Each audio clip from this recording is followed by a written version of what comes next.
तालुका येवला, जिल्हा नाशिक. हां, जे आहे ती माहिती खरी खरी सांगायची. आम्ही 7/12 चेक करतो. हां हो, 14 एकर जमीन आहे. हां स्वतःचं घर जमिनीवर चालू हां. काम चालू आहे आता सध्या. आणि शेती काम करणारी आणि घर सांभाळणारी. हां हां. 14 बस उभे राहू का, पळू नका. 14 एकर जमीन आहे. दोघं भाऊ आहे. बंगल्याचं काम चालू आहे आणि शेतकरी मुलगा आहे.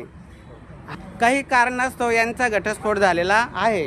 त्याचं कारण असं आहे, यांनी लाख रुपये काय 10 लाख 1.5 लाख काय देऊन मध्ये एजंटच्या माध्यमातून लग्न जमवलं. पण ती मुलगी फक्त 4 दिवस राहिली आणि ती मुलगी पळून गेली. म्हणजे असे फ्रॉड काम आता मार्केटमध्ये चालू आहे. म्हणून सगळ्यांना सांगू इच्छितो की कोणत्याही एजंटला कुणालाही पैसे देऊ नका. इव्हन मी जरी असेल तर मला सुद्धा जास्त पैसे देऊ नका. रोजीरोटी पोटापुरती 5-10 हजार रुपये